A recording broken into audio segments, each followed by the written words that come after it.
कोशिश करने वालों की कभी हार नहीं होती, लहरों से डरकर नौका पार नहीं होती। नन्ही चींटी जब दाना लेकर चढ़ती है, चढ़ती दीवारों पर 100 बार फिसलती है। तो स्टूडेंट्स, असफलता आपके जीवन में आती रहेंगी, आप बार बार प्रयास करते रहें, आप उस चींटी की तरह बार बार प्रयास करते रहें, बार बार हर चीज का रिवीजन करते रहें, प्रैक्टिस करते रहें, तो एक दिन आपको सफलता जरूर मिलने वाली है। क्योंकि हरिवंश राय जी ने ये कहा है कि कोशिश करने वालों की कभी हार नहीं होती। आप अपने भरसक प्रयास के साथ अपनी परीक्षा की तैयारी में जुटे रहिए। मैं आपका साथी राकेश जांगड़ आरसी क्लासेज के इस ऑनलाइन प्लेटफॉर्म पर आपका बहुत बहुत स्वागत करता हूं। विद्यार्थियों, मैं आज आपके लिए ले आया हूं एक बहुत ही शानदार टॉपिक जिसका नाम है पास्ट परफेक्ट टेंस। टेंस का नाम है पास्ट परफेक्ट टेंस और इस पास्ट परफेक्ट टेंस में बहुत सारे एग्जाम्स हैं जो इस टेंस से रिलेटेड होते हैं। उन एग्जाम में ये सारे क्वेश्चंस पूछे जाते हैं। तो सबसे पहले बेसिक से शुरू करते हैं, अपन जीरो से शुरू करते हैं कि पास्ट परफेक्ट टेंस के क्या क्या यूज हैं, इस टेंस को कैसे कैसे पढ़ा जा सकता है। और आशा करूंगा कि ये जो क्लास है आपको बहुत अच्छे तक समझ में आ जाएगी। आप इस क्लास को अंत तक जरूर देखें और ज्यादा से ज्यादा अपने दोस्तों के साथ इस चैनल का लिंक, इस YouTube क्लास का जो लिंक है वो अपने दोस्तों के साथ शेयर करें, जिससे कि उनको भी आने वाले एग्जाम में बहुत कुछ सफलताएं प्राप्त हो सके। इसलिए सबसे पहले मैं स्टार्ट करता हूँ पास्ट परफेक्ट टेंस की ऑक्सिलरीज के बारे में। इस टेंस में जो ऑक्सिलरी वर्ब होती है वो सिर्फ एक ही होती है, वो होती है हेड प्लस वर्ब की थर्ड फॉर्म। ऑक्सिलरी वर्ब होती है हेड प्लस वर्ब की थर्ड फॉर्म। मैं बात करूं इस टेंस की हिंदी पहचान की, हिंदी वाक्यों की, तो हिंदी वाक्य में इसमें बहुत ही आसानी से एलडीसी 4th ग्रेड एग्जाम में क्वेश्चंस पूछा जाता है। तो हिंदी पहचान इसकी है चुका है, चुकी है, सॉरी इस टेंस की चुका है नहीं, चुका था, चुकी थी, चुके थे, और ये वह है इसकी कुछ क्या होती है पहचान थी। चुके थे और चुके थे और चुका था। देखिए गलती होगी, उसके लिए माफी चाहूंगा कि ह्यूमन बीइंग हूं, हो ही जाता है ऐसा। इस टेंस की जो हिंदी पहचान है वो चुका था, चुकी थी, चुके थे और होते हैं। सबसे पहले इस तरह के क्वेश्चंस यदि आपको ट्रांसलेशन करने के लिए पूछे जाए तो इनमें ट्रांसलेशन बहुत ही आसान रहता है। श्रीमान जांगीड़ व्याकरण पढ़ा चुके थे। सबसे पहले सब्जेक्ट लाइए। सब्जेक्ट कौन है? श्रीमान जांगीड़, तो मिस्टर जांगीड़, मिस्टर जांगीड़। व्याकरण पढ़ा चुके थे, तो पढ़ाने को क्या कहते हैं? टीच। अपने को कौन सी फॉर्म चाहिए? Third form. साथ में क्या चाहिए? हेड। तो अपन जो हेड होता है वो सिंगुलर प्लूरल सबके साथ सेम रहता है, तो मिस्टर जांगीड़ हैड। टीच की थर्ड फॉर्म होती है taught. Mister Jangid had taught English, या ग्रामर है तो आप लिखते ग्रामर। दूसरा जो क्वेश्चन है, वे सब जयपुर घूम चुके थे।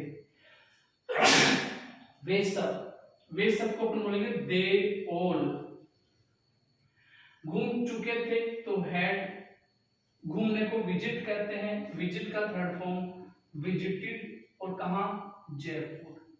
They had visited Jaipur. Last जो सेंटेंस है, मैं मेरा कार्य पूरा कर चुका था, तो मैं को कहूंगा आई के बाद अपन वर्ब लाएंगे, तो वर्ब अपने पास में हैड। पूरा करने को कहते हैं कंप्लीट, तो कंप्लीट की थर्ड फॉर्म हो जाएगी कंप्लीटेड। आई हैड कंप्लीटेड, क्या कर चुका था? मेरा कार्य, तो मेरे को कहेंगे माई और कार्य को कहेंगे work. I had completed my work, मैं मेरा कार्य पूरा कर चुका था। इस तरह के जो बेसिक क्वेश्चन है वो तो स्टैंडर्ड 6th-7th की बात करते हैं, ट्रांसलेशन का कोई क्वेश्चन हो वहां से पूछे जाते हैं। अब अपन कुछ बेहतरीन चीजें सीखने वाले हैं जो कंपटीशन की एग्जाम में हूबहू आती है। तो देर किस बात की, चलते हैं अपन अगली बात की तरफ। लेकिन इससे पहले जो पढ़ाया है उसको एक बार रिवाइज कर लेते हैं। टेंस का नाम है पास्ट परफेक्ट। पास्ट परफेक्ट की जो हेल्पिंग वर्ब होती है वो होती है हैड प्लस वर्ब की थर्ड फॉर्म। और इस टेंस की जो हिंदी पहचान है वो था चुका था, चुकी थी, चुके थे। चुका था, चुकी थी, चुके थे। और बात करें सेंटेंस की, तो सेंटेंस आपके कुछ इस तरह से देखें, तो फटाफट आप इन सेंटेंस को अपनी नोटबुक में लिख लीजिए और रिवाइज करते रहिए। अब अपन बात करते हैं इस टेंस के यूसेज की। इस टेंस के क्या क्या यूज हैं, क्या क्या प्रयोग है, एग्जाम में किस तरह के क्वेश्चंस पुट अप होते हैं, इन सब की बातें अपन अब करते हैं टेंस के यूसेज की।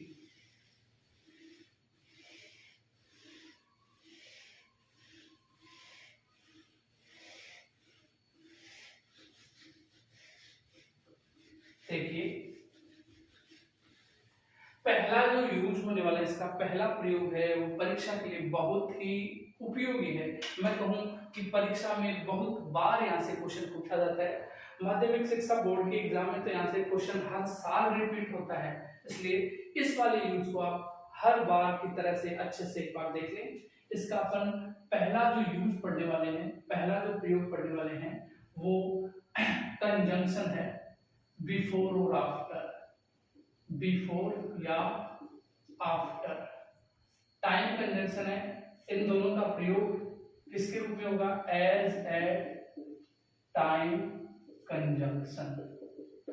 यदि अपने पास में सेंटेंस में टाइम कंजंक्शन कौन से आ रहे हैं, बिफोर और आफ्टर आ रहे हैं, तो आप किस तरह से एग्जाम में इनके क्वेश्चंस को सोल्व करेंगे।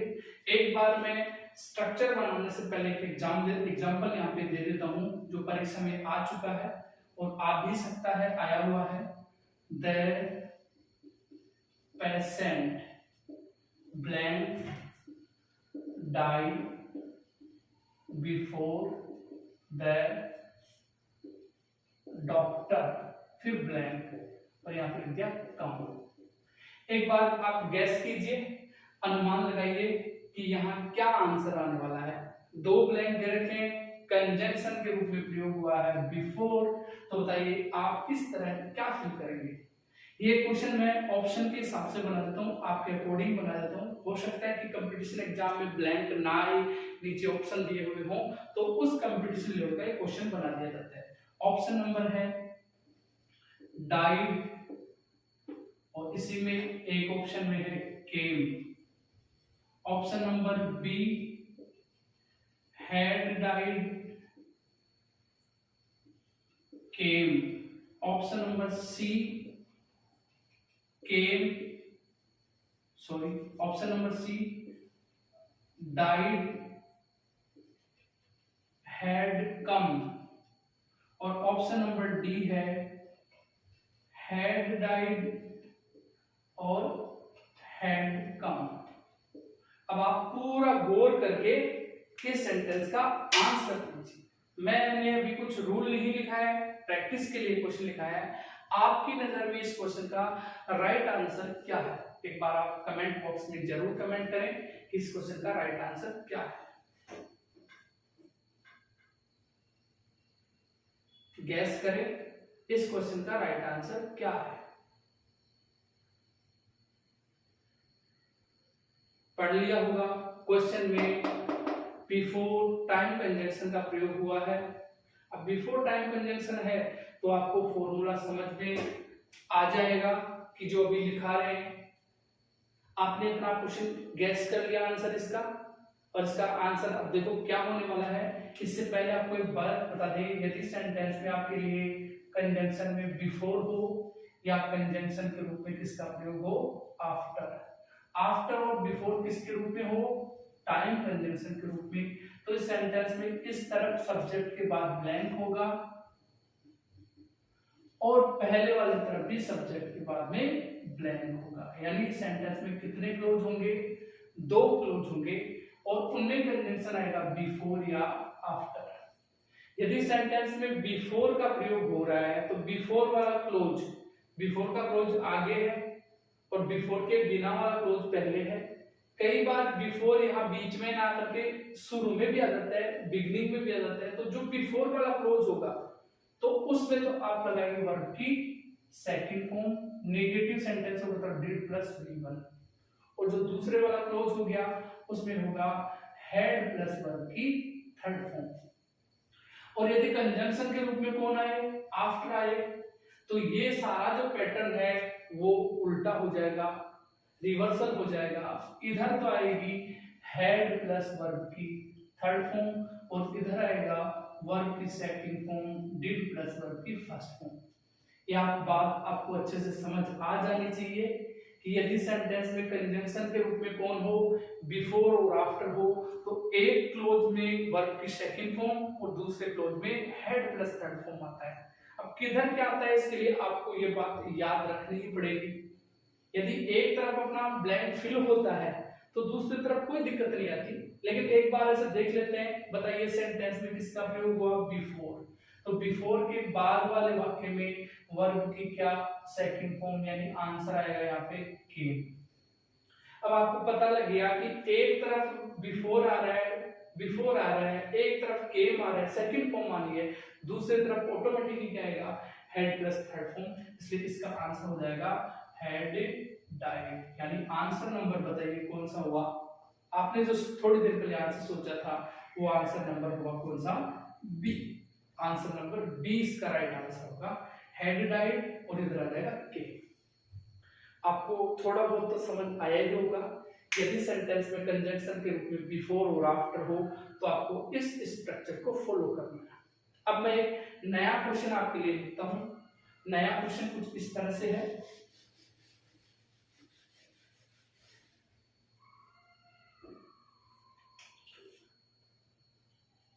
My mother cook food after my father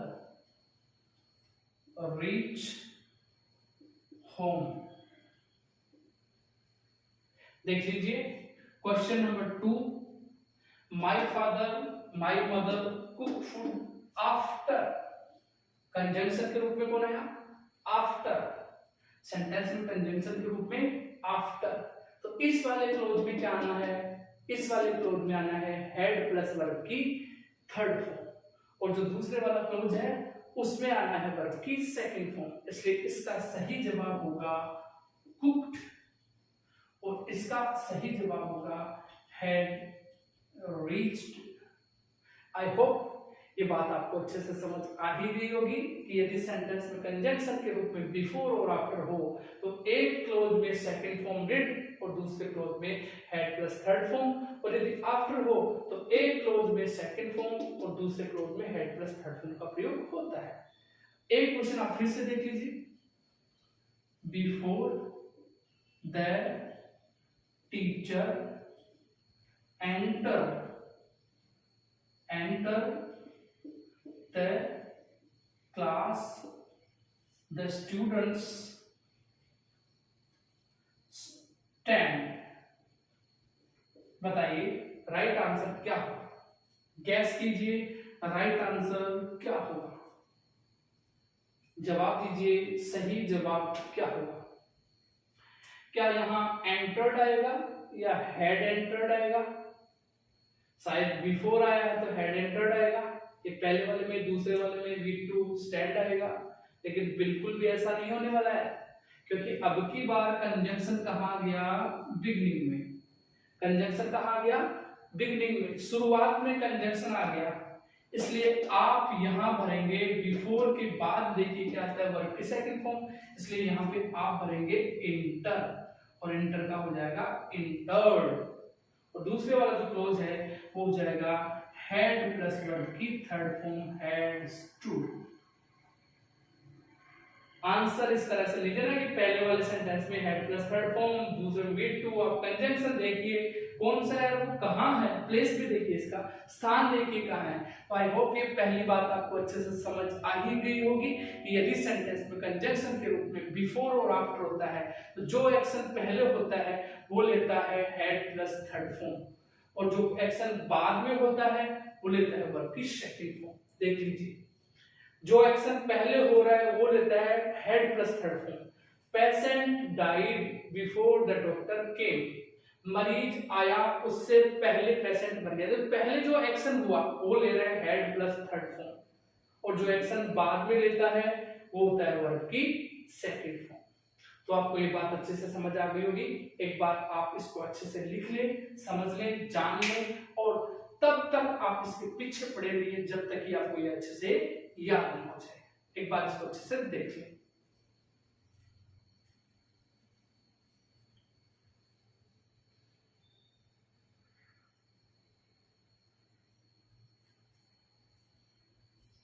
ये बात याद होने के बाद अब चलते हैं अपन इस टेंस के अगले रूल की तरफ। जिस तरह से ये रूल बढ़िया स्टैंडर्ड का था, एग्जाम में पूछा जाता है, एग्जाम ओरिएंटेड है, वैसे ही होने वाला है रूल नंबर 2। रूल नंबर 2 क्या है, इसके बारे में आप अच्छे से पूरे पैसेंस के साथ इस रूल नंबर 2 को देखिए, क्योंकि ये भी एग्जाम के लिए एक अच्छा, बेहद अच्छा प्रश्न लेकर के आता है।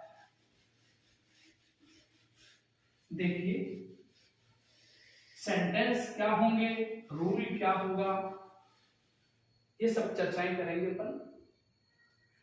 इस रूल नंबर 2 में आप पढ़ने वाले हैं, कुछ बात पढ़ने वाले हैं, लेकिन वो रूल लिखाया गया है इससे पहले कुछ एग्जाम्पल दिया जाता है।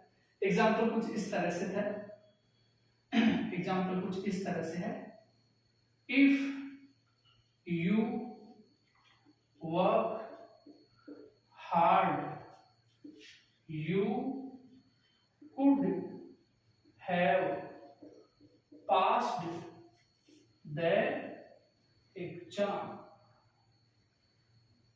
ऑप्शन दिए जाए इसके।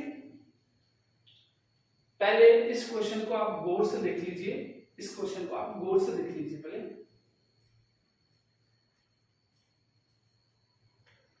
देखा आपने, क्वेश्चंस को देखने के बाद मैं रूल नहीं लिखा था, पहले मैं एग्जांपल दे रहा हूं, आपको पता लगे कि किस तरह का ये एग्जांपल होने वाला है, किस तरह का ये रूल होने वाला है। इसके ऑप्शन में दे दिया मैंने, option number 1 work, option number 2 work, option number 3 है हैड वर्कड, और ऑप्शन नंबर 4 है वो है 4 नंबर तो डी है वो है हैव वर्कड।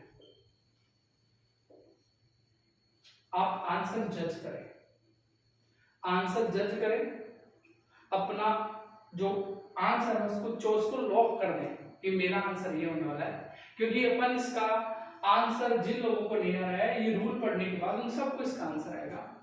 रूल नंबर 2 की बात कर रहे हैं अपन, आंसर आप लोग इतने में जज कर लीजिए क्या आंसर होने वाला है। रूल नंबर 2 की बात करें तो रूल नंबर 2 होने वाला है आपका कंडीशन नंबर 3। कंडीशन नंबर 3 आपको याद रहे कि कंडीशनल सेंटेंस अब की बार माध्यमिक शिक्षा बोर्ड की आरबीएससी की क्लास 12 में भी डाले गए हैं, ग्रामर वाले पोर्शन में डाला गया है। तो जो स्टूडेंट 12th 12 में पढ़ते हैं, जो स्टूडेंट क्लास 10th में पढ़ते हैं, वो कंडीशनल सेंटेंस को अच्छे से कवर कर लें। साथ में कंपटीशन को ध्यान में रखते हुए तो सभी स्टूडेंट्स को कवर करेंगी। रूल नंबर 2 कंडीशन नंबर 3, इसका नाम होता है impossible, impossible condition, impossible condition in past. Rule number 3 impossible condition in past. इस कंडीशन का जो स्ट्रक्चर होता है वो इफ और unless subject blank subject should would could might have plus verb की थर्ड फॉर्म। यानी इफ और अनलेस वाले क्लोज में ब्लैंक रहे और दूसरे वाले क्लोज में should would could might plus have plus verb की थर्ड फॉर्म डाली हुई हो, तो इस वाले क्लोज में अपन लिखेंगे हैड प्लस वर्ब की थर्ड फॉर्म। ये होगी आपकी कंडीशन नंबर 3। क्या आपको कंडीशन नंबर 3 का पता लग गया? यदि सेंटेंस में कंजंक्शन नहीं हो, सही है, कंजंक्शन भी हो सकता है, इफ और अनलेस क्या है, कंजंक्शन भी है। कौन सा कंजंक्शन है? Conditional conjunction. यदि सेंटेंस में कंडीशनल कंजंक्शन इफ और अनलेस हो और कंडीशन नंबर 3 हो, कंडीशन नंबर 3 का पता लगेगा इन मॉडल वर्ब से। मॉडल वर्ब है could should would might plus have, साथ में ही दे रखा है हैव प्लस वर्ब की थर्ड फॉर्म। इसलिए यदि ऐसा स्ट्रक्चर हो तो आप भरेंगे हैड प्लस वर्ब की थर्ड फॉर्म। देखिए एग्जांपल जो परीक्षा में आया हुआ है, if I have money I could have bought a new car. Condition दे रखा है कि यदि मेरे पास पैसा होता तो मैं एक नई कार खरीद लेता, यदि मेरे पास पैसा होता तो मैं नई कार खरीद चुका होता। इस सेंटेंस की बात करें तो इफ यहां आया है और इफ के साथ में ये सेंटेंस हो गया कंडीशनल और ये यहां तक का क्लोज हो गया कंडीशनल क्लोज, और आगे कंडीशनल क्लोज में वर्ब आई है should would could might plus could plus have plus verb की थर्ड फॉर्म। तो आपको सही आंसर बनना है हैड प्लस थर्ड फॉर्म। तो इसका option number A had, B had had, C have had और डी हो गया आपका हैज हैड। देख लीजिए क्या आंसर है, चॉइस लॉक करें आपकी। क्वेश्चन नंबर फर्स्ट का आंसर क्या है, आंसर क्या है प्लीज, आंसर प्लीज। इस क्वेश्चन का आंसर है आंसर नंबर 2। अब आप सोच रहे हैं आंसर नंबर 2 कैसे पॉसिबल है, हैड दो बार कैसे है। तो बच्चों याद रखना है हैड पहला है वो हेल्पिंग वर्ब है और जो दूसरा हैड है वो हैव की थर्ड फॉर्म है, इसलिए सही जवाब होगा हैड हैड। आई होप ये बात आपको अच्छे से समझ आ गई होगी और आपने सीख लिया होगा कि हैव की थर्ड फॉर्म हैड होती है और कंडीशन नंबर 3 होने पर हैड प्लस थर्ड फॉर्म भरी जाती है, इसलिए यहां 2 बार होगा हैड हैड। स्टूडेंट्स कंडीशनल का दूसरा एग्जांपल देखते हैं, परीक्षा के लिए बहुत ही इंपॉर्टेंट रहा है ये भी। If I be a bird I would have flown in the sky। Option दिए जाए, option number A watch, B verb, C had और D had B. Right answer आप फिल कीजिए फटाफट, कमेंट बॉक्स में कमेंट कीजिए। यदि वीडियो अच्छा लग रहा है तो आपको अपने दोस्तों के साथ शेयर कीजिए। यदि ज्ञानवर्धक चीजें आपको यहाँ से मिल रही हैं तो अपने फ्रेंड्स के साथ में, जो लोग फ्री ऑफ कॉस्ट में वीडियोस देख करके नेट खर्च करके ओनली केवल इंग्लिश सीखना चाहते हैं और एक अच्छी जॉब प्राप्त करना चाहते हैं, तो आप इस चैनल को अपने दोस्तों के साथ शेयर जरूर करें। देख लीजिए सेंटेंस ये है, इसमें कंडीशनल है, कंडीशन नंबर 3 के लिए would have plus third form भी है, और यदि ऐसा है तो आप भरेंगे यहाँ पे हैड प्लस वर्ब की थर्ड फॉर्म। कई स्टूडेंट सोच रहे हैं यार ये जो बी वाला आता है तो उसका उत्तर तो वर्ब होता है ना। स्टूडेंट होता है लेकिन वो कंडीशन नंबर 2 में होता है। अभी क्या पढ़ रहे हैं आप, कंडीशन नंबर 3। तो देख लीजिए सही आंसर होने वाला है हैड बी। और जो आपका लास्ट क्वेश्चन था कंडीशन नंबर 3 का, आपने इतनी देर में सोच लिया होगा और आपका उत्तर अब शायद सही भी आएगा कि इसका जवाब क्या होने वाला है। तो मेरे प्रिय विद्यार्थियों बताइए इस क्वेश्चन का जवाब क्या होने वाला है। आपके जवाब के इंतजार की प्रतीक्षा में मैं स्टार्ट करने वाला हूं अगला रूल नंबर 3, लेकिन पहले आप बताइए इसका जवाब क्या होने वाला है। डियर स्टूडेंट, क्या ये कंडीशन नंबर 3 का स्ट्रक्चर है? बिल्कुल है। आंसर क्या आने वाला है, हैड प्लस वर्ब की थर्ड फॉर्म। आंसर आने वाला है सी। आई होप ये बात आपके जहन तक गई होगी और इस बात ने आपको झकझोर दिया होगा कि कंडीशन नंबर 3 है वो कितनी आसान थी, जो आप लोगों को इतने दिन तक आई नहीं। लेकिन अब आप इस वीडियो के माध्यम से सीख करके अपने एग्जाम में अच्छे प्रश्न सही करके अपने सपनों को एक नई उड़ान दे सकते हैं। तो स्टूडेंट एक बार इसको आप अच्छे से फिर से समझ लीजिए। मैं लास्ट में एक बार एक जो शॉर्ट रिवीजन है वो भी जरूर करवाऊंगा, लेकिन आप इसको एक बार जरूर देख लीजिए। मैं स्टार्ट करने वाला हूं रूल नंबर 3।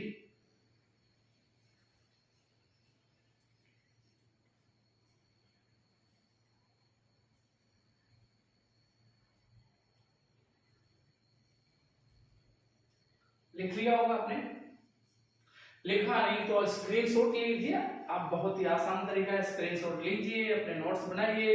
लेकिन बेटा स्टूडेंट्स स्क्रीनशॉट लेने से कुछ नहीं होता है, पहले पूरा वीडियो देखना पड़ता है, फिर उसको स्क्रीनशॉट लेने के बाद में अपनी नोटबुक में लिखना पड़ता है, लिखने के बाद में आप उसको बार बार रिवाइज करेंगे, तब ये क्वेश्चंस याद होंगे, ये चीजें याद होंगी। अब अपन पढ़ने वाले हैं इस टेंस के अंतिम रूल के बारे में, जो है rule number 3। Rule number 3, rule number 3। देखो रूल नंबर 3 में क्या है, एक एक्शन है वो हुआ, और एक एक्शन हुआ उससे पहले एक एक्शन और हो चुका है, यानी एक एक्शन हुआ उससे पहले एक एक्शन हो चुका है, तो उस जो हो चुका एक्शन होता है उसके लिए तो आप पास्ट परफेक्ट लगाएंगे, और जो बाद में हुआ उसके लिए वर्ब की सेकंड फॉर्म लगाएंगे, सिंपल पास्ट लगाएंगे। ये रूल मैंने आपको पहले पढ़ा दिया। यदि कंजंक्शन के रूप में कौन आ जाए, यदि सेंटेंस में कंजंक्शन के रूप में व्हेन आ जाए, या सेंटेंस में कंजंक्शन के रूप में कौन आ जाए, व्हेन आ जाए, व्हेन, और व्हेन का अर्थ क्या हो, जब, और ये when as a time conjunction, as a time conjunction हो। यदि सेंटेंस में आपके पास में व्हेन आ रहा है टाइम कंजंक्शन के रूप में, तो व्हेन के बाद आपको जो मिलेगी वर्ब की सेकंड फॉर्म, और जो एक्शन पहले हो चुका है वो लेगा आपका हेड, यानी इधर हो जाएगा सब्जेक्ट, और हेड प्लस वर्ब की थर्ड फॉर्म। ये आसान सी बात है, आसान सा स्ट्रक्चर है, आसान सा नियम है, जो परीक्षा में बहुत बार आता है, तो गौर से समझ लीजिए इस टेंस के इस रूल की बातें। बात करते हैं एक एग्जांपल के साथ में।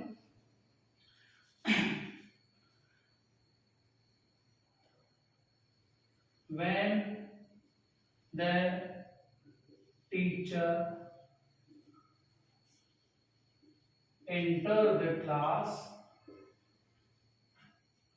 the students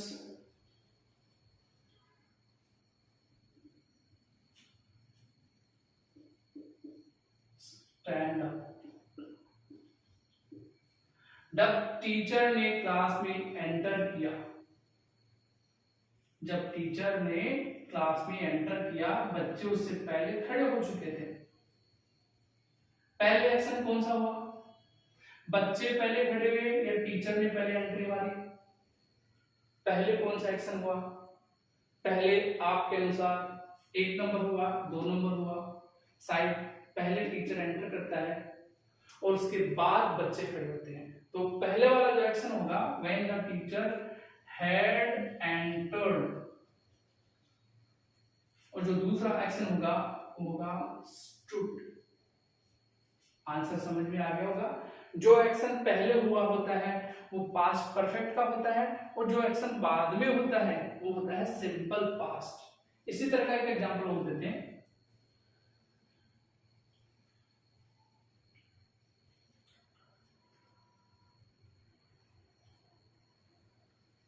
C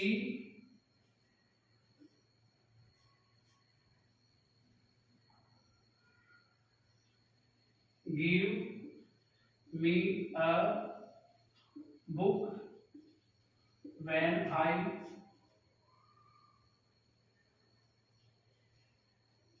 reach her home।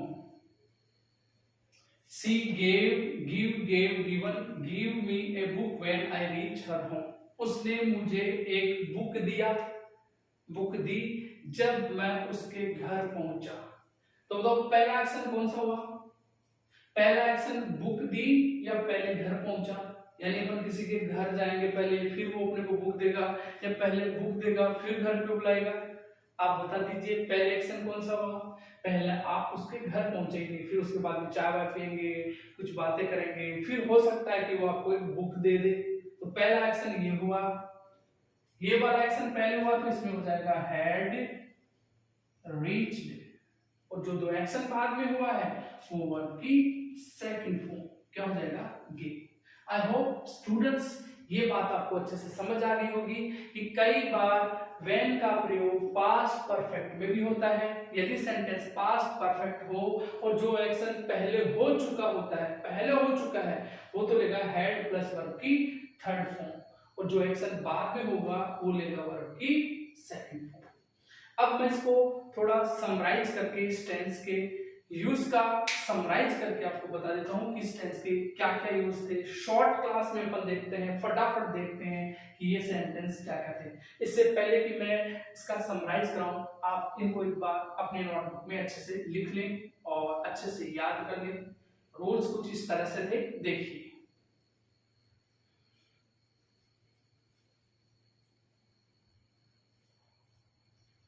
लिख लिया आप लोगों ने?